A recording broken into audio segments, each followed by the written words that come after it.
In 3, 2, 1. John, are we live? We're live, sir. Hey guys, welcome to WheelHouse. We were laughing a little bit before we came on air. John was busting my chops. I'm going to give it back to him on air, though, so all of you can see. Got any shout-outs for us? Because I'm excited. I got my good buddy Ryan Foley in studio today, and him and I could probably chat for hours upon hours. Hours. But I want to get him back to the suburbs within reasonable time, so let's hear it. One-up me. Well, you have to give me yours first so I can one-up you. Oh, I've already kind of told you what mine's going to be. And? So, okay, my shout-out is to Matt Rosen. Last week, we had an incredible guest, Tony, on from Neighborhood Loans after the show. And shout-out to Tony as well. So I got 2 shout-outs. Top that. I got a lot of people that reached out to me and said they loved the episode, that Tony taught them a lot. He was very motivational. So shout-out to him for coming on.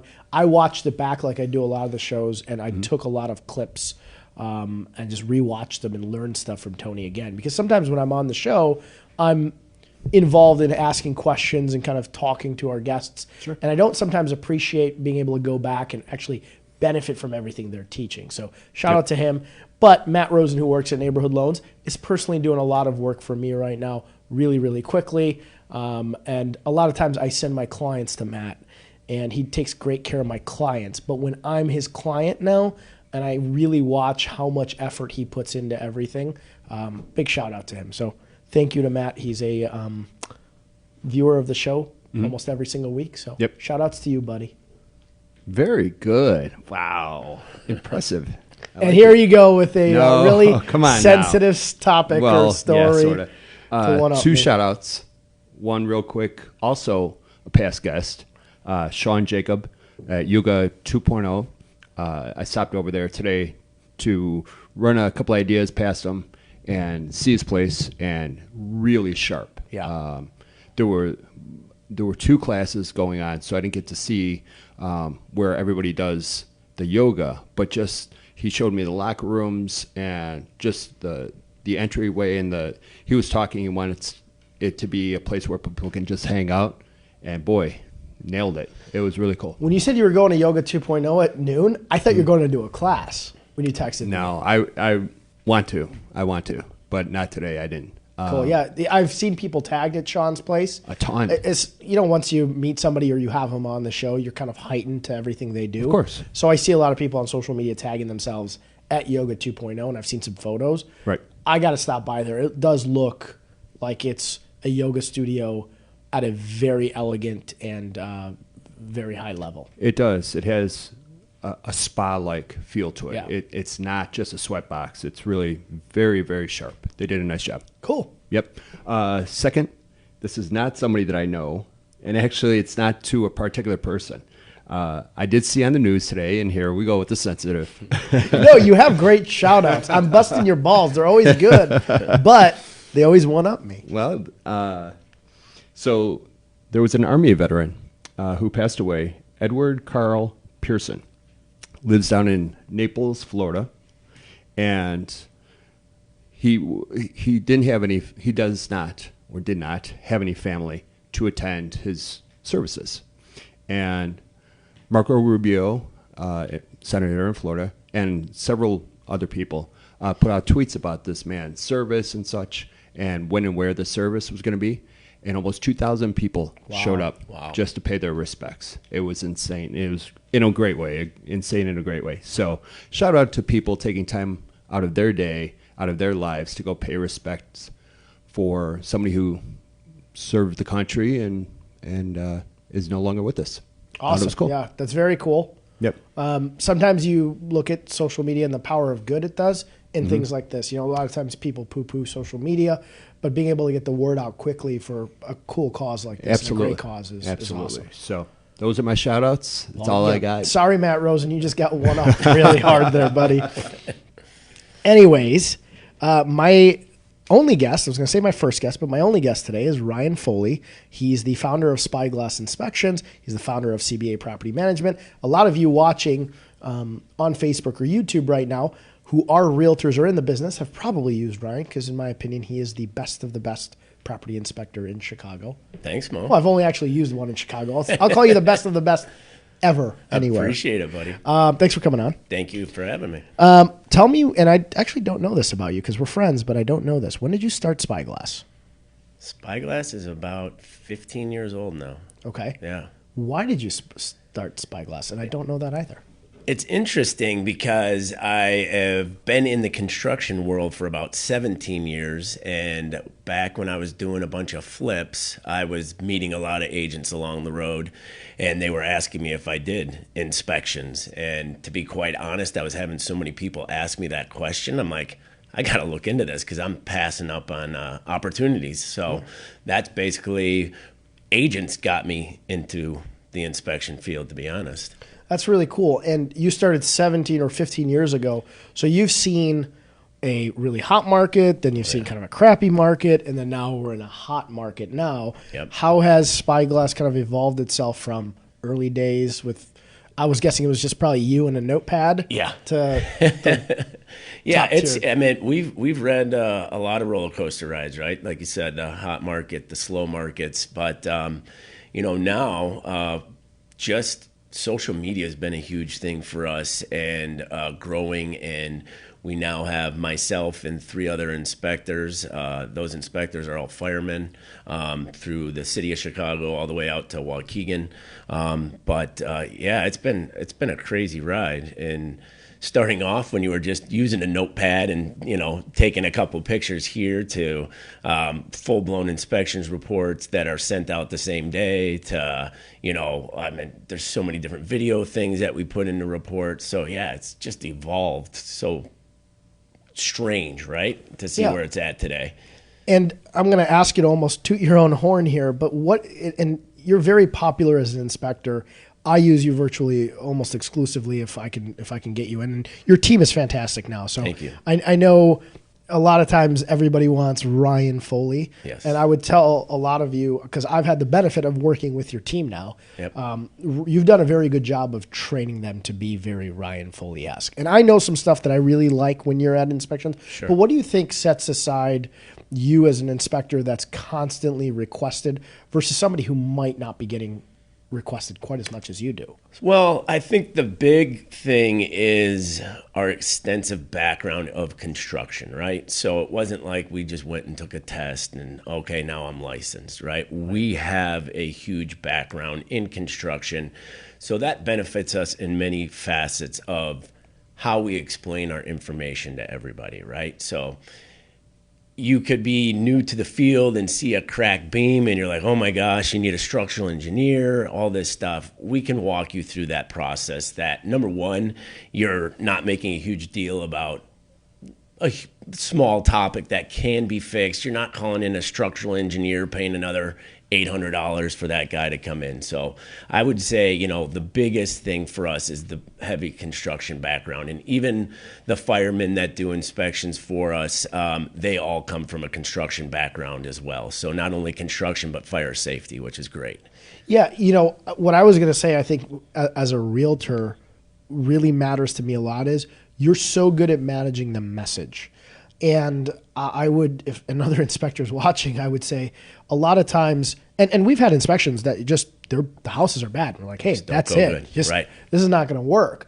But you're also good at saying, hey, listen, this is a problem, but that doesn't mean you don't need to buy this house. Correct. There's things you got to do to make sure that this problem goes away. And you kind of lay that out for people. Absolutely. And it gives them comfort to know not every house is perfect. Even new construction homes have a handful. We almost had a perfect one, which wasn't new construction recently. But even a new construction home has problems. It's just, what do you do to address it? And you're very calming in that sense. So what a homeowner is looking for when they come into an inspection is you're the person with the eyes and the ears and the tools to give them the health. Right. And you're able to do that and make them comfortable about purchasing the home. And that's huge, right? Because, one of our first questions when the client or your client for that matter comes up is, how you doing today, right? And let's just start off because half the time they're nervous as all get out. And I'm like, relax, this is supposed to be fun, right? And I get it because this is what we do on a regular basis, but take a deep breath. We're going to get through this together. And rest assured, we are going to come across issues, but let's talk about it. How are we going to fix it? How are we going to make it better? And, that is just starting off right away with your client, or my client, is putting them at ease. It's the biggest investment of their life. Of course, they're going to be nervous, especially if it's a first-time buyer. And you got to set that tone with them, like, relax. This is gonna be a good time, right? Yeah, and first-time realtors or early realtors too. Yeah. I see that a lot. I mean, coaching and training realtors, they're nervous a lot of times at the beginning, and I think, and I know this about you because a lot of my first-time realtors will say, "Hey, do you have an inspector I should use?" I'm going to give Ryan a call. And you've done a good job of walking them through it and making them calm. Because if they're calm, they're going to show their level of calmness in front of their client. Absolutely. Because if they're not calm, their client's going to pick Everybody up on can it tell, right away. Yeah, it's huge, right? And so how I train my guys is we're the ones that are going to set the tone, and it's going to be a calming tone, and it's going to be a good experience. And, it's if you come across major problems or minor problems, it's still the delivery, right? It's still a problem. It needs to be talked about. Yeah. And you're fat for those realtors. Ryan's quick, which is good, but you're thorough and quick. I've seen quick and people miss stuff because I've had the benefit of going on so many inspections now in my career. I know what should be looked at. And sometimes I go on inspections where somebody's like, "Hey, I've got to use this person." Or I'm on a listing because I show up at a lot of my listing inspections. This person's just zipping through, but they're missing stuff left, right, and center. Right. It just seems like, and I think it goes back to your construction background, that you know what to look for, you know what it takes to test that, and once you've tested that, you can move on to the next thing.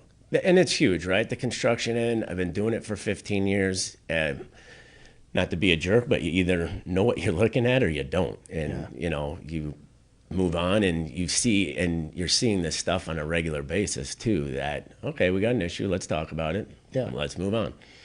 Now, and I get this question a lot, and I'm sure realtors do, and even homeowners do. So if somebody owns their home and they're thinking about getting ready to list it. Yes. They know that 999 people out of a million are going to get an inspection. Yes. It's rare that somebody says, they may say, "I'm going to do it as is," but almost nobody says, "Forget my inspection." Sure.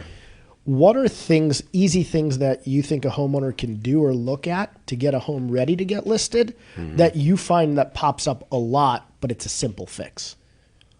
Man, the easiest things, GFI outlets, right? How many times we talk about this, and you have to... What's a GFCI outlet, by the way? Stands for ground fault circuit interrupter. Basically, you all know what they are, the little reset buttons you see in your bathrooms and kitchens. Basically, you need it wherever it can come in contact with water. Kitchens, bathrooms, exteriors, garages, right? They're easy fixes, $20 fixes, right? But if you start going through a whole entire house and that's the same thing that keeps on coming up, GFI outlet, I have to explain to the client what it means, and you can get electrocuted. Well, that starts to freak them out when it's such an easy fix. Obviously, we deliver it with, it's a $20 fix, not a big deal, but that, loose toilets, broken window seals, I would say those are like some of the 3 top big ones that you can get ahead of the game. I don't expect a client of yours that's going to list their house to get up in an attic to be able to tell if there's a cracked beam or, rafter spread or things of that nature. But just typical things. And also we send out to not only the buyer's agent, but the listing agent on tips to have the house ready for when we show up, is access to the electrical panel, the furnace, all of those things just makes everything that much smoother during that transition. So we're not moving a bunch of stuff around, or for that matter, we can't get to it. So if we can't get to an attic, we can't get to an attic. And then that's not putting anybody's ease. No. The client will be right away is, well, what does it mean you can't get to the attic? Well, I can't check out structure, insulation, ventilation, mold. If there's any mold, the big M word. Yeah, which I've realized recently, and I had more mold than I can even stomach in my attic, and I got it fixed. Here's the thing. It doesn't tumble my house to the ground. Right. It's delivery, right? Right. I mean, you come to, oh my gosh, you got mold. No, there's mold everywhere. It's fixable. Right. And we come down and we tell them the EPA guidelines on how to fix it, and Move on. It's the seller's problem now, right? But it's the good thing is it's fixable. One of my favorite real estate stories was me and an inspector, and I was on the listing side getting into a serious argument. Sure. He was like shouting at me, and it was over actually a GFCI outlet. And the buyer had a kid that was, I don't know, 4 or 5 years old. And we get to the kitchen. It was the first GFCI outlet that wasn't proper. And he goes, and this is a shock hazard. Your kid can put his finger in here or can put his finger near here, and he can get shocked and he could get killed. Oh, jeez. And I'm just like, whoa, easy, take Grim it Reaper. easy, buddy. And I was like, you don't need to scare him. It's a $20 fix. We'll have it taken care of. If my client doesn't, I'll do it. Right. And he goes, I'm not scaring him. I'm talking about the safety risk. And I'm like, you're trying to freak them out. Right. I've done enough of these. And he goes, don't tell me how to do my job. I'm like, I'm not. I'm just trying to explain to them. Sure. We'll fix it and it's $20. It's easy. And it was like that message delivery where I was like, you're just trying to mess this deal up so they'll go get another house and then you get a second inspection, which I see happen from time to time. You know, I call them deal killer inspectors, and that's kind of the term of art for them. And it sucks because the homeowner most of the time does not know anything about this sort of stuff. Right. So they're relying on you for that information. And if you tell them that your kid can get killed and you point at the kid that's standing there, that's shitty. It's very shitty. And I'm like, baby Jimmy is not going to put his finger in there. We'll fix it. Relax. It's crazy. And I've heard many stories from you, right? And obviously not mentioning names, but it sounds like some companies do that to get the rebound, if you will. Mm-hmm. That's a couple of the big companies. I see that happen. Yeah. I won't name them. No. I'm sure somebody is watching that uses the big companies, and then they will forward this to the big companies, and they'll be mad at me. But no, I think managing the message is important. How about this is one thing I always recommend is change your furnace filter if you have one. Because when somebody walks in and it's a mess, the mindset is, well, they're not taking care of it. Right. That and we send out stuff to our agents of top 9 things to get ready for your home inspection. Just getting that cleaned all together, right? So it's a clean furnace. Even if you come down, right? If you get your furnace maintained, they usually leave the sticker, the company, what was done, and the date and all that. If you show up and it's a 20-year-old furnace, but you're like, hey, but look, they've been maintaining it, it puts everybody at ease. Like, you're going to get more life out of this. You just got to maintain it. Instead of opening that up, it's 20 years old, it's all corroded, it's never been touched, then the conversation gets a little deeper, right? Mine's 26 years, both are 26 years old, and they're probably going to crap out soon. But twice a year, somebody comes out and takes care of them. It's maintenance, right? And it puts that, and that's one of the things that, I kind of pride ourselves on too is, it is our job to show up and point out the flaws of the house and the things, but we also point out the good, right? Like, look at how old this furnace is, but they've maintained the heck out of it. You're going to get, a lot of life left out of this. And we've been on inspections. I'm like, holy cow, they've taken meticulous care of this property, and you're buying a good product, right? It's not always a negative conversation, right? You got to point out the good. And so how far is your scope of where you will go? I know we've gone all over the map because I will be a realtor all over the map, but what's kind of your range of areas you'll go? So we are based out of Schaumburg, which means absolutely nothing. So we'll pretty much go as far west as Rockford, and then as far east into obviously we're in the city a lot. I'd say Alsep area. Okay. But we hit the Naperville, the Auroras. It's a good hour radius, I guess you would say. Yeah. Not including traffic. Yeah, I was going to say not in traffic because it could be an hour to go from here to Old Irving. Yes. In a couple hours. 10 minutes. Yeah.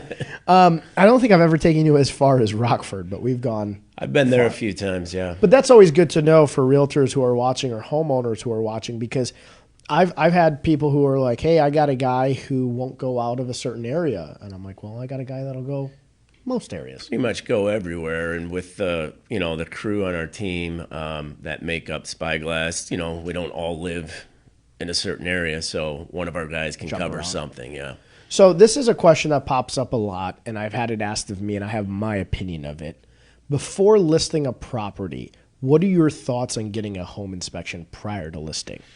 Because I get a third of my clients that want a list, should I get a home inspection? Yep. I have a lot of agents really pushing that now lately, and I think it's great. And I'm not saying that because we do the inspections. You're avoiding big surprises, right? You feel like, let's just say a house has been on the market and it took a long time to get under contract.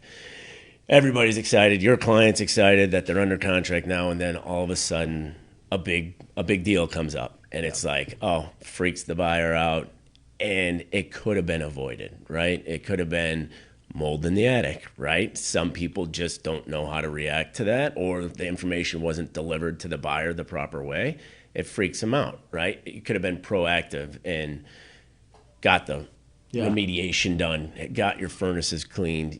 Maybe the hot water tank was leaking and they didn't know. It's many different things. I'd rather be ahead of the game than get hit with a surprise. Do you see more and more people recently are doing that? Because I'm seeing that push now. In the last 6 months, yeah. We've pushed it for the last 10 years, but I don't know why. The last Recently. 6 months, it's been a big hot topic. So I'll tell you my struggle with it always is, because I have my background as an attorney. Right. I tell people, obviously, knowing more about what you can alleviate before you list, the better. Huge. Because 9 out of 10 inspectors are going to find all the big ticket stuff. So Right. if you get one done, especially by a good inspector like you guys, you're going to know that, hey, there's going to be no surprises coming up soon. But you have to also know that if you get notice of a major defect, now you have potentially the need to have to disclose that. Correct. So that becomes scary. So what I always tell people is, if you're going to do that, and a major situation comes up, you now can no longer sweep it under the rug. Sure. You have to fix it, because otherwise you got to disclose it. So that's my cautionary tale always is, no problem, do it. But just Right. know, caution, if you find something, now somebody can pin it on you if you don't disclose it, because Right. they'll, in discovery or through the legal process, know that you've done an inspection prior, and then they're going to pin you on it because you hid it. But kind of at the same token, right, is let's just say you don't do it. You get to the inspection day. You got to fix it anyway. The mold in the attic, you either have to fix it anyway, or now that buyer gonna walks, and now either you have to fix it or disclose it. So at some point, you're going to have to face the music. I would say this, like, if somebody went through my home, and I bought my house from family. Yes. So I didn't do an inspection, otherwise I would have found it. But if somebody had gone through my home and seen that much mold, half my clients would have walked away from it. I knew, because I've been in the industry, this is a solvable thing. Sure. You can solve it. But I agree with you. If somebody had owned my house and didn't do an inspection, somebody walked in and was like, I got to rip the ceiling out. Right. Like, there's that much of it. They would have been like, Freaks people out. See you later. They call it the M word, right? Right. I mean, it freaks everybody out. I don't get it. It's fixable. Well, the other scary word's the R word, radon. Radon, yeah. I'll let you explain what radon is, because it might make some sense for you to explain Sure. it, not me. Radon, it's a natural gas. It's a uranium that's built up into the ground. It comes into properties through slabs, basements, crawl spaces, cracks in the foundation, sump pumps, and it's the second leading cause of lung cancer in the United States, next to smoking. And a radon test is basically a monitor that sits in the home and takes a radioactivity reading level every hour on the hour. It's measured in picoliters, so anything that's 4.0 picoliters or higher, it's a safety issue in the state of Illinois. It needs mitigation. And that word scares people, but I always tell people the mitigation is not that costly. And once you mitigate it, radon's essentially at a level that's near zero. Correct. And roughly it's like $1,200, $1,500 bucks. Yeah. But you test for it usually, and you can comment on this, but usually the onus goes back to the seller to take care of the problem. Because if they don't take care of it, they have to then disclose they have radon, and that word now scares the crap out of everybody. Yeah. So it makes sense to just fix it for $1,200 bucks rather is. than scare everybody off. And it's, I think 70% of our clients do the test. It's just a feel good, right? Especially if you're hanging out in the basement a ton anyway, or little kids. It's just smart. I should probably have you come do one in my house. Probably should. So I Mo. definitely didn't do a Little radon test. Well, I mean, listen, like, if I'm messed up, I grew up in that house. I'm messed up no matter It what. doesn't matter. It's Yeah. too late, buddy. Yeah, whatever damage I got, John, it's Truth. here already. Yep. I've got head trauma, radon damage, tons of stuff. That explains a lot. Yeah, it seems like it does. Well, let me segue a little bit into what you're doing with CBA Property Management, because I think it's really cool. Tell us what you do with CBA and when that started. So, like I said, I've been in the construction field for about 17 years now. CBA has been around for about 5. Has it been 5? Yeah. Yeah, it's been 5. And basically, we buy multi-unit distressed properties right now in the Pilsen Little Village area. And we basically gut, rehab, rebuild, add on, duplex up, duplex down, you name it, to pretty much a brand spanking new building. So, and I know you had done, and you mentioned it, a lot of development work in the past, and now you're doing it again. What brought you back to doing it? You know, I always loved it, and we talked about the up and down, the waves of the market. I got caught in the bad time, '07, with a 16-unit building, and I ended up hanging on to that building for a good 8 years, and kind of left a little bit of a sour taste in my mouth, to say the least, but there was still something missing. As the years went by after I got the building, I'm like, I just love doing it, you know? So with the help of some investors and friends and all that, we kind of got back into it, and it's been going strong for a good 5 years now.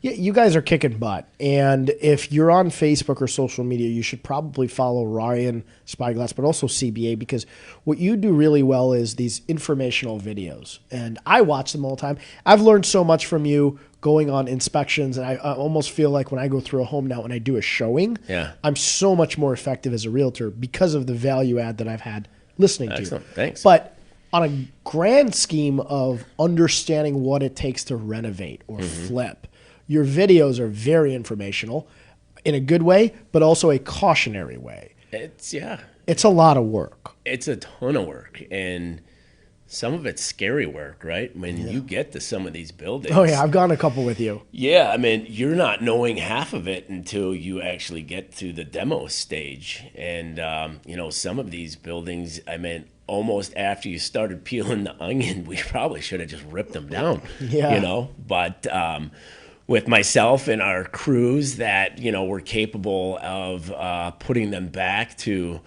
livable, rehabable places for respectable amounts of money. Yeah, and you know what I think you do really well on the flips, and your team does, is you understand, because you do the inspections, what it's going to take to build a home or renovate a home that is livable, nice, but also obviously up to code and with plans and permits, but that will not have inspection-related issues. You've built a home now that passes your sniff test if you were doing the inspection. And that's the thing too, right? We don't cut any corners. We come from construction. I always look at it as, is there ways to cut corners and make things cheaper? Absolutely. But we're building a name, we're building a reputation, and I have 3 boys now, and I always say to myself, would I want my son to buy this, right? That's great. No, we need to make this. We'll go the extra mile. We'll put the better material in just for the end-all guy who buys it. And you touched on how you guys build from ground up, and you buy some stuff that really needs help. And actually, another one of my favorite real estate stories, John, you might appreciate this one. One time, myself, Ryan, and Lawrence decided to go to view some properties that needed some work. And we visit this property, and there's this property manager guy that's taking us through these properties, and we're stepping over like tons of garbage, and the place is a mess. And I was not dressed for the occasion. I was in a suit. So I'm like, and Lawrence was in flip-flops. Flip-flops. And he's stepping over like glass and stuff. So we're stepping through this, and this property manager is like very high energy.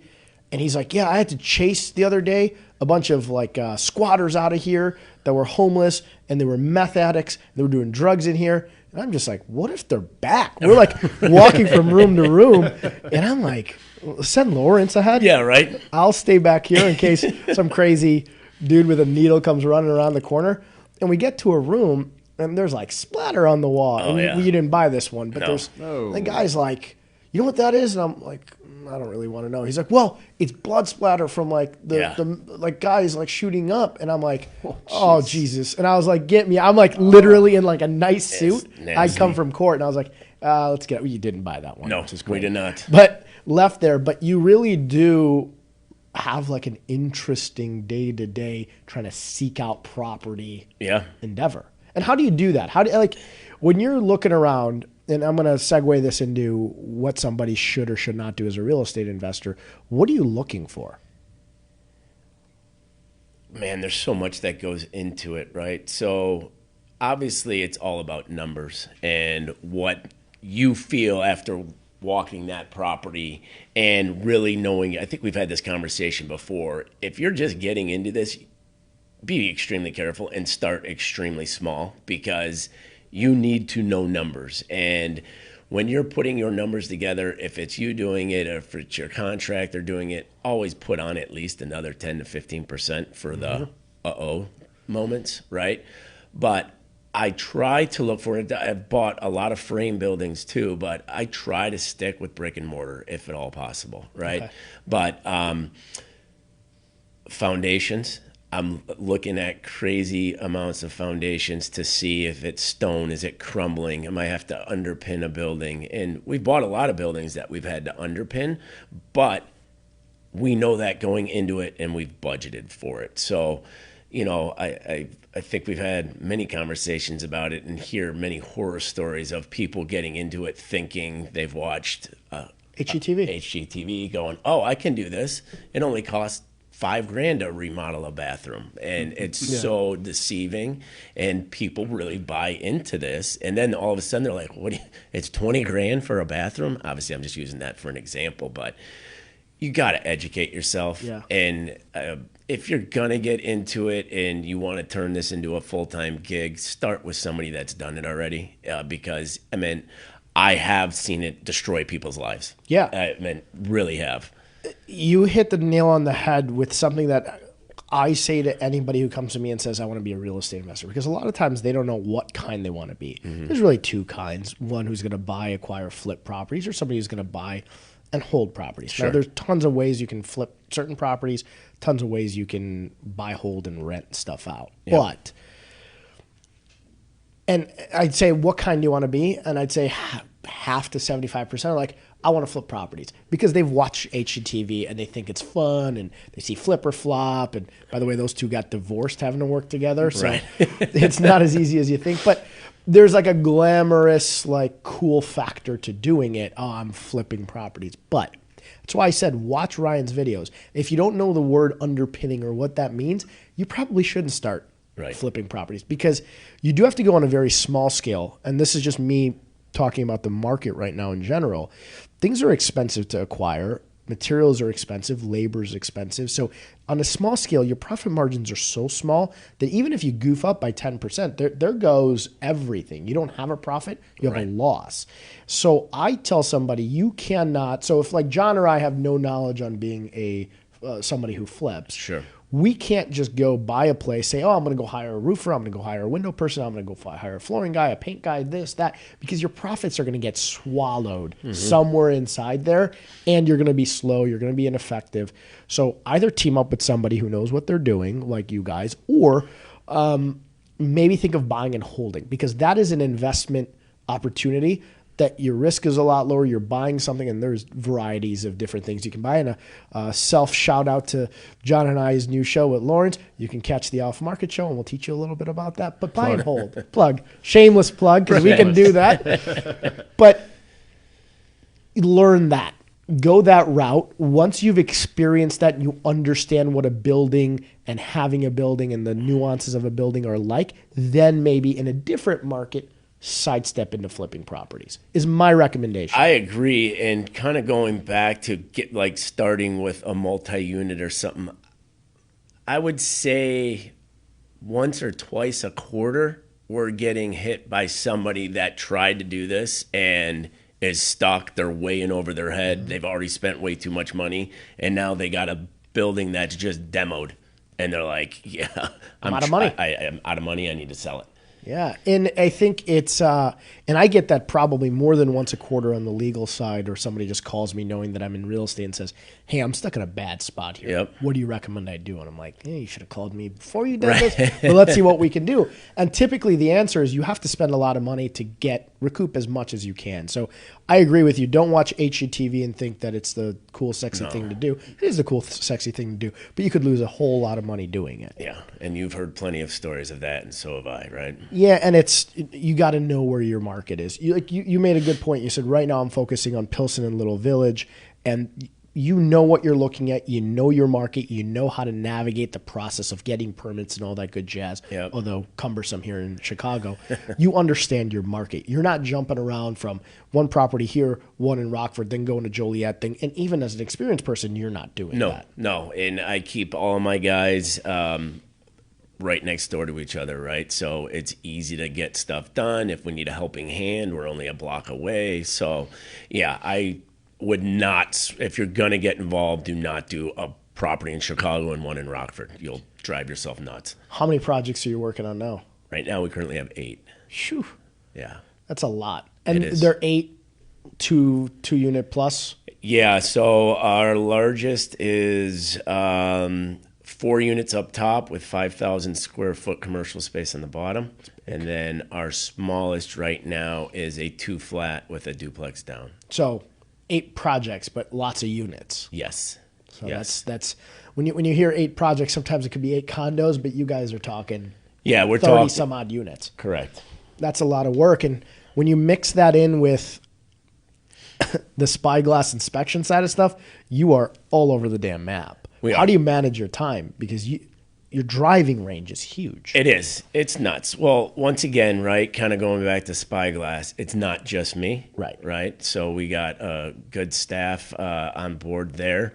With CBA, I have unbelievable staffing there, great project manager there. So, I can't be everywhere at once and still have 3 boys and a wife, right? Or else I would be divorced. And you're an involved dad. Yes. You coach a lot of teams. Coach a lot of my boys' teams. Yeah, it's fun. What are you coaching? Right now, I'm coaching football with my middle boy, Brady, and we're having a blast, man. This is my fifth year doing it with him. Yeah, What year is he in now playing football? he is in 5th grade. Okay. Yeah. So they're about to get, well, I'm sure they're competitive, but they're about to get real competitive. They're Junior high. good. They have a really good team this year. I know it's Pee Wee football, but they have only lost 1 game. Can you tackle at 5th grade? Oh yeah. Oh, yeah? It's full blown tackle. Holy smokes. Yeah. John left me a love note on a whiteboard over there asking me to have you remind us what Spyglass's website is. Oh, www.spyglassinspections.net. Got that? And I will, if anybody ever needs Ryan's contact information outside of this, reach out to me. We can put it in the comment section. We won't give your cell phone number out to everybody. Appreciate But no, I really do. I do recommend any realtor, new or experienced, if you have space for somebody else to work with, they gotta give you a buzz. Going back to kind of CBA and being a real estate investor, you yourself, I'm guessing now, are a real estate investor and understand the importance of that. Yes. Is that something you always wanted to do, and that's why you got into the development side? Was that just, I think I'm going to get wealthy investing in real estate? No, it's interesting is when I was in my early 20s, I think it was. No? Somewhere around there, irrelevant. But a family friend would buy large apartment buildings and hang on to them, and he was finally up at one point of like over 800 units. And Whoa. it was insane. And I got to kind of get educated by him, and I did a little bit of work for him for a while, and I was really enthralled by the whole concept of it. And that's where I slowly began my career with a single family home, and then it just kept on escalating until I got stuck with that 16-unit building. Well, you got stuck, and then the market, buying in 07. Yeah, that was a rough ride, but I just had such a passion for it. And if you watch any of our videos or go to our websites to see what we buy and what we transform them into, and with being a good product, it's awesome. There's no better feeling to see what you did to a property. And what's CBA's website? Because you do have a lot of before and after photos. Yeah, CBAMGMT.com. CBAMGMT.com.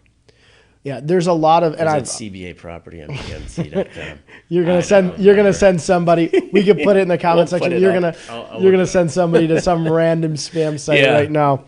But there is really a nice set of properties that show what they look like when you bought them, what they were like afterwards. And I think anybody who's either looking to purchase properties like this should check it out. Or if you're really interested and you're like, Mo, forget what you just said. Your advice means nothing to me.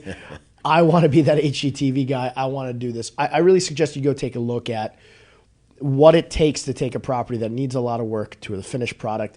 And I truly believe that if you're going to be somebody flipping, right now the profit margin is in doing bigger jobs, Yeah. but the risk level It's is high obviously risk. exponentially higher. Yes, very high risk. And one thing I think you guys do a lot of things right, but one thing I think your flips do really, really well is they make it so that each unit, and I've noticed this in yours, every single tenant really has all their own utilities. So you've basically taken away from landlord responsibilities too much entryways, too much utilities, too much common area electric. You've made it so people have their own entrances, their own washer dryers, that they're separately metered. So when the landlord purchases the building, his tenant can cover most of his utilities and his net operating income in his pocket goes up. It does. We've tried to produce pretty much a self-management, don't need a management company, not a lot of work goes into this. Like you said, all of our gas meters are on the outside. You don't need somebody to let them into a room. Everybody has their own entrance. Our backyards are pea gravel, right? So it's dog friendly. They're not killing grass. You're not worried about cutting grass. The list goes on and on. In a house, washer and dryer, there is really no common areas that need to be maintained, cleaned, vacuumed. That's on the individual tenant. So we've gotten great feedback from the end-all buyer that this is maintenance free. Yeah, that means so much. And I think a lot of people, when you're looking at real estate investment properties, they don't give enough credit to buildings that take that piece of maintenance out of the landlord's hand. Mm-hmm. A, you make more money, but B, something you touched on, you don't necessarily have to then go hire a property manager. You can. For those of you watching, if you're thinking of getting into this, a property manager, somebody you hire to manage the property. So when there's a problem at the property, you're calling them. If they need to schedule somebody to go out and mow the lawn, they're handling that. Sure. They're taking care of that stuff. Not only are your properties new, so most of the stuff has no issues for the next 20, 25 years. Correct. So you don't really need a property manager, but you've minimized how much interaction that landlord is going to have to continuously have with the homeowner. Absolutely. And I'm not saying not to get a property manager at all, but they are pretty maintenance free. Our buildings are anyway, and you can easily manage it yourself. And people ask, this question pops up a lot for me, is when should I get a property manager? And that is different depending on who you are. It's like when a realtor or a business owner says, when should I get an assistant? Well, people have different pain thresholds, so it's different.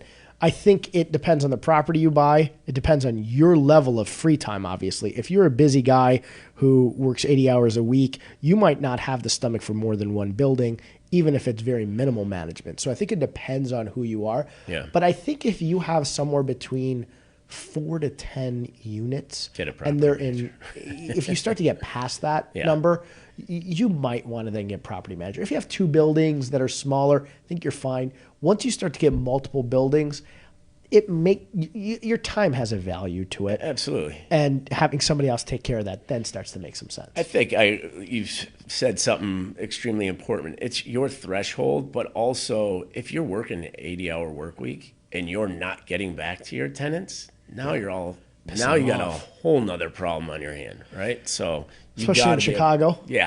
You got to be able to get back and respond to people. So maybe a property manager is right up your alley. Case by case, right?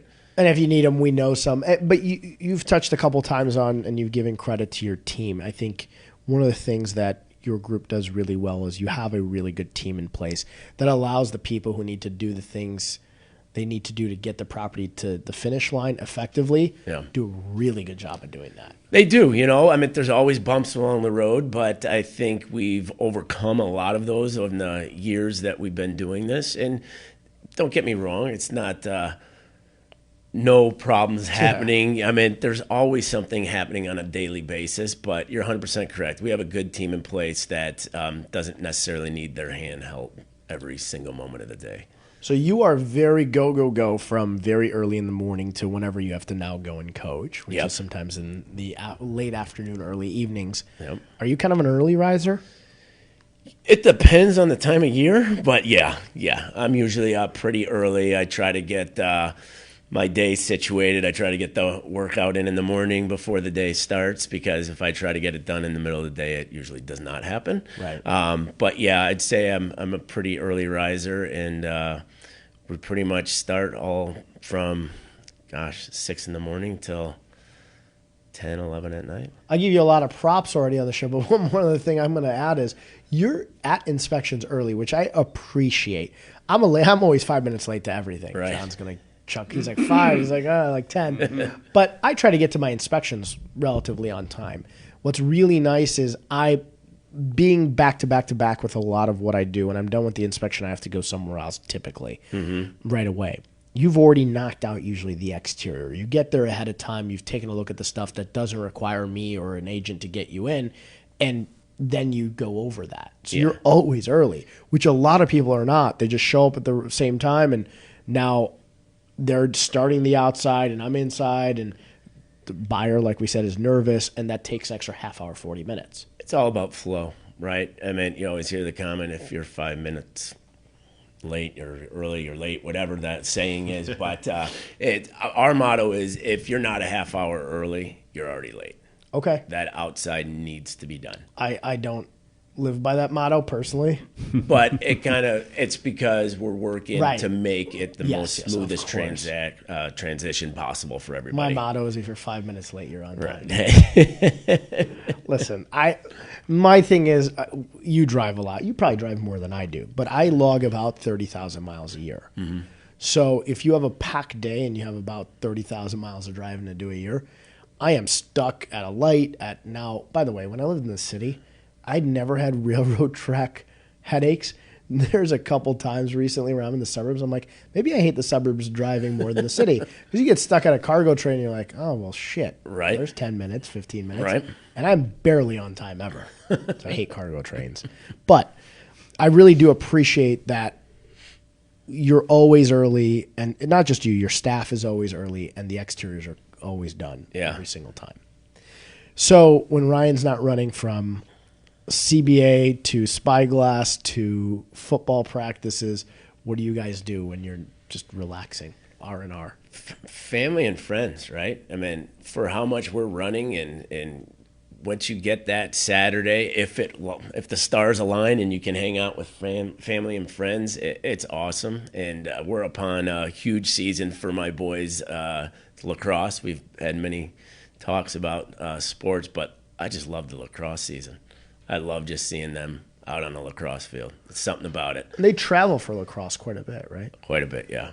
Lacrosse is a funny sport because I played it in high school just a bit. And when I started in high school, and I started high school in 98, that pains me to say 21 years ago. John was 61 years ago. So I'm not going to say mine. But lacrosse was just, John, this actually might be a good question for John. Did you have lacrosse growing up? Was that even a sport they played in high school? It was a sport. It wasn't as big as it is now. Like even when I was in high school, very few schools had a lacrosse team. Yeah. We would have to travel a bit to play. Now, I grew up in Northbrook, so some of the North Shore teams had them, but some of the rest of the schools didn't have them. Now it's popular. It's huge. Huge. It is the fastest growing sport right now. Really? Yeah. It's absolutely nuts. And, I mean, there's so many kids that, unfortunately, I love baseball too, but are leaving baseball to go play lacrosse just for the action behind it. So My mom watches the show, and she's gonna hear this and be like, "I knew you did this to me." My mom didn't let me play football growing up. Okay. And when I was in high school, I broke the world bench press record, and I was pretty fast. And my gym coaches were football coaches, and they all were not thrilled that I wouldn't play football because my mom was like, she was like the water boy mom. She's like, no foosball for you. I just couldn't play. So lacrosse was basically, and I played long stick midi, so you can't hit. Yeah. I wasn't very good at lacrosse. But first time my mom came to lacrosse, she's like, wait a second. She's like, you guys hit, and this is like hockey, but football mixed in, but you have a stick. Right. Just no skates, right? She had no idea what it was. She said, lacrosse, what the hell is lacrosse? Right. But it's a pretty physical sport. Oh, it can be extremely physical. It's fun. I love it. It's so much fun. And my boys, you're 100% are correct. They do travel a lot for it. You go out to the East Coast and play these kids. It's insane. They're really good. Oh, it's crazy. Shout out to Brad McCall, who's the head and the lead of the racing team that I race with right now. His daughter's team from Florida just won the national championship. And girls lacrosse? Yeah. Oh, wow. They took it That's really impressive. seriously. Yeah, they're very good. And I've had this discussion with Brad about how big it's gotten. Obviously, East Coast, it's been very popular. Sure. But even in Florida, it's really hot. It's overtaking. It's insane. Midwest, West, it's everywhere. It's fun. Yeah, it's fun. I wish I played it. But do you coach it now? No, I do not. Oh, you don't? No. So it's football you coach Just and football. baseball? Yeah, just a spectator. Okay. Yeah. Yeah, I'm guessing when you grew up, which was way before when John grew up, they still weren't playing No. lacrosse at all. No, I wish it was around. John's going to get me back soon here. Well, you just said basically that he's a hell of a lot older than I am. Because you said Yeah, you when did. you grew up, which is way before when John Oh, grew no, up. way after. I goofed that up. I'll let it go, Mo. So, Ryan, that's, Way after. yeah. If Yeah. you're going to insult somebody, Yeah, at least make insult sure the you right- insult the right person. It's yeah. not my show. Goodness, so I we've didn't got to wanna guess correct he's him. walking out. No, yeah, no. I goofed that up. I meant Well, age is setting in for you, too. You're what, 42? 35. I feel like I'm 62. I really do feel like I'm 62. It's hit me like I have a rotator cuff injury now, and I can't do. You're always nothing. hurt. I'm always He's hurt. always hurt. My problem is, and John and I have discussed this a couple times on the show, I'm bad at yo-yoing. So, like, I'll get in shape, and then I'm out of shape, and then I'm in shape. And that is not good, and it's not consistent. John beat me in the weight loss challenge that we did.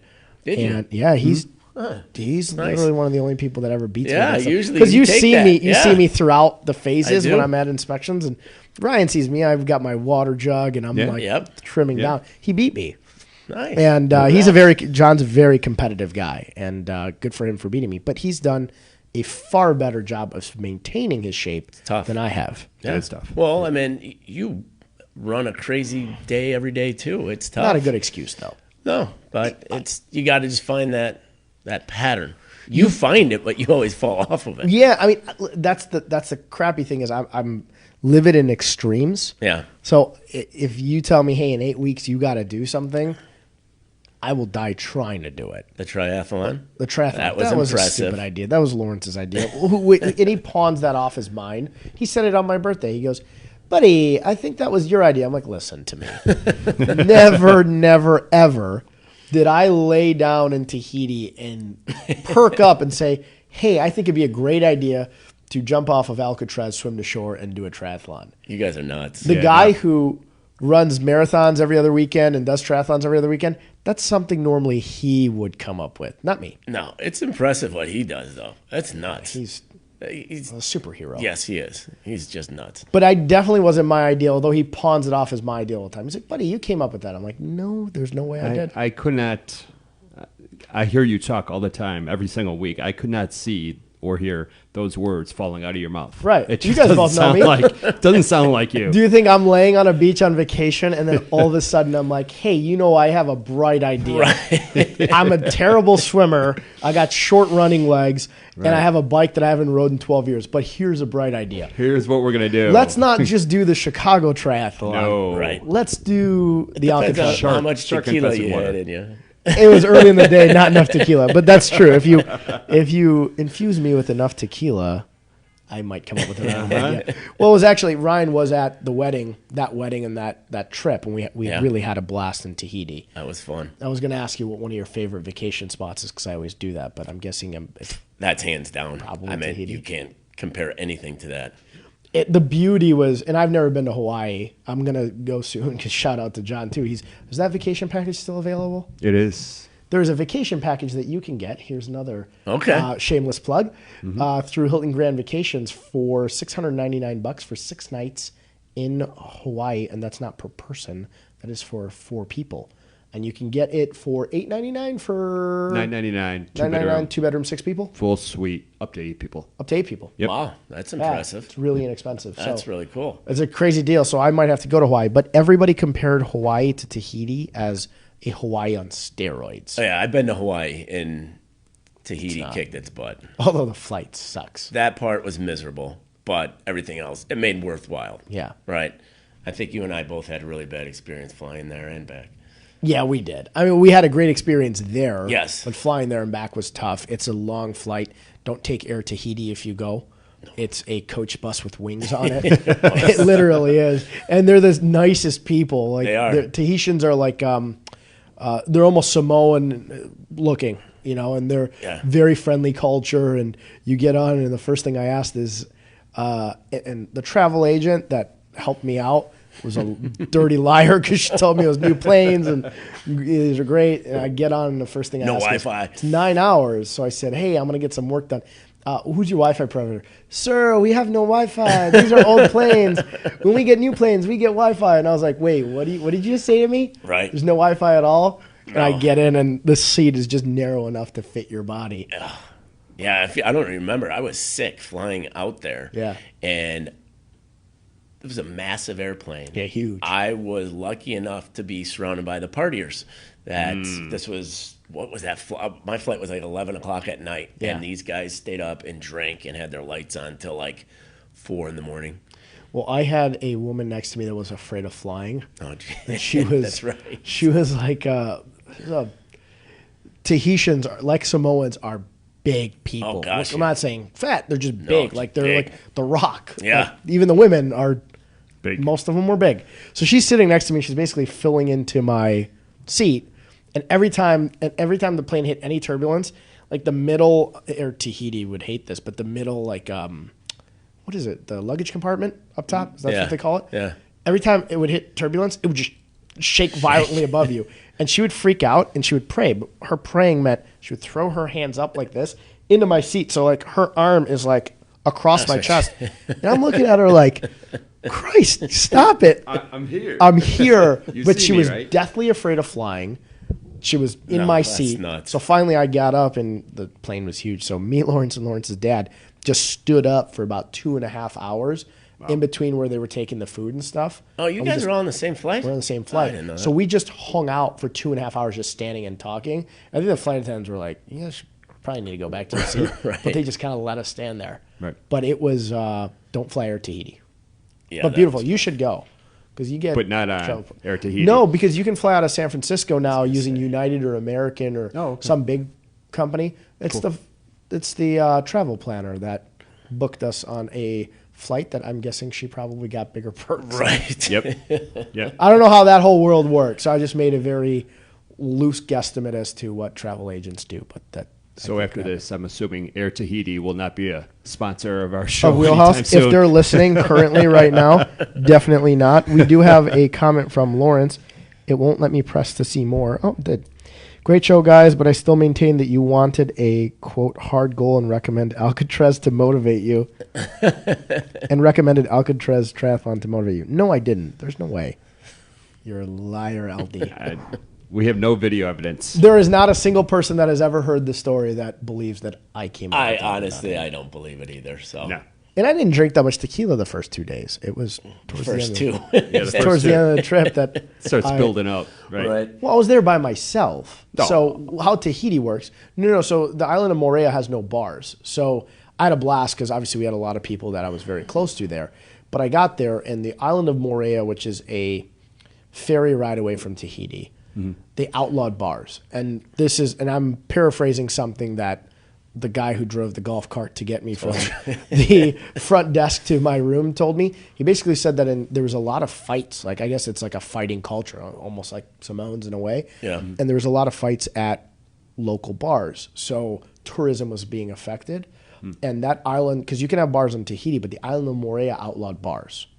So there was no way, and I was by myself, and these hotels have these over-the-water bungalows. So at about 10 p.m., everybody else's couples, they go to sleep. Right. I am by myself, just hanging out, which ended up being a blast. I was reading a book, and I had a ton of fun, but there was not much to do. So as the week went on, my tequila consumption increased itself dramatically to not only keep myself entertained, but everybody else. Right. And that you did. We saw a lot of sharks. There was a night, and I don't know if you saw it on Facebook, where I'd had one too many tequila shots, and we saw sharks at night in the water. And I had gone scuba diving already with sharks, so I don't know why I had this sense of like comfort around sharks temporarily. Temporarily, yeah. So I jumped in and tried to go GoPro them at night, the sharks, to catch up to where they were. And then somebody who was working there yelled at me, they feed at night. And I was like, oh, shit. That's why they're here. That's why they're here. I was like, and they were near the restaurant area, so my assumption was people were throwing food in there for them to Well, eat. it didn't help every night. I was taking food back, throwing it in to get the sharks. There you go. Ryan was chumming the water for them to eat me at Exactly. night. Remember the video? I had a big, like a 6-foot sand shark come right up to the Holy dock. shit. Yeah, Yeah, it's pretty cool. because you would jump off. Have you ever done like one of those bungalow deals?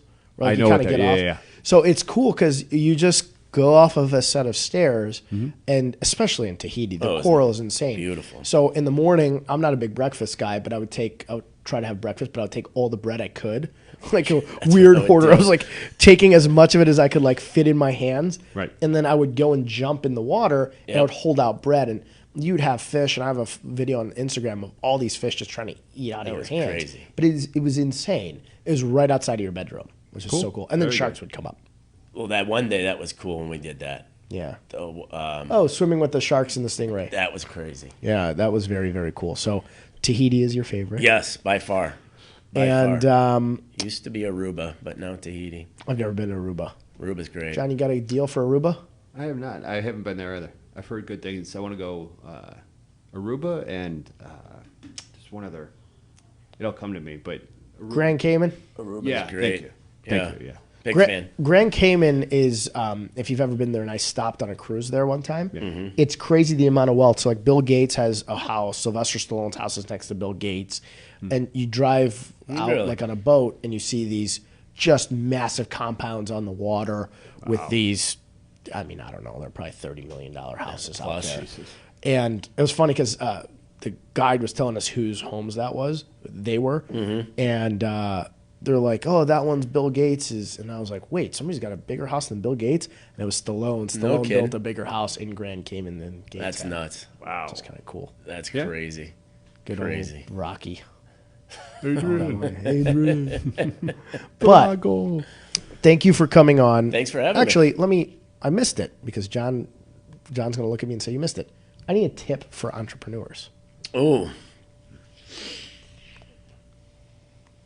My boy. tip is Stop him in his tracks. No, I think my tip is if you have a goal or a dream that you want to go after, set those goals, make them high goals, but be realistic, and adjust those goals along the way. So you can keep on making yourself better on a regular basis, but also not get depleted. You know what I mean? There's so many times, a perfect example of mine is my 16-unit building, right? I mean, that was a huge depletion for me at one time, right? But I had all my goals set and got back up and built them. So I guess my biggest thing for an entrepreneur is prepare yourself for failure, but make sure you can bounce back up. Love that. Very That's good. great Yeah, advice. I like that. And you phrase it, we've had a lot of goal advice, but nobody's put it like that before because I agree. I think you have to be realistic with yourself. You know, a lot of times I'm coaching and training and I get somebody that comes in and I never tell people what their goals should be because who am I to tell somebody what their goals should be, right? But sometimes people will come in and they've been in the business for 3 weeks and they put this goal out there and I'm like, I'll break it down for you. Right. I'll tell you what you got to do to get there. Right. And it's great to think big, but think reasonable. Can't be and realistic. then also don't think too small. Right. I get the opposite that happens all the time. I had a realtor I recently spoke to and I was coaching and training, and they came to me and they had a goal for themselves. And I was like, shoot bigger, my man. Yeah. you can do better than that. You So I want think you that's got to really- challenge yourself, Yeah, right? I mean, like you said, better yourself. Something Yeah. that's going to better yourself. absolutely, So absolutely. it's really good advice, and I appreciate you coming on. Thanks for having me, guys. The hour, a little more than an hour, flew by. Has it been an hour? Yeah, No over kidding. now. Yeah, a little. Wow. A little more than that.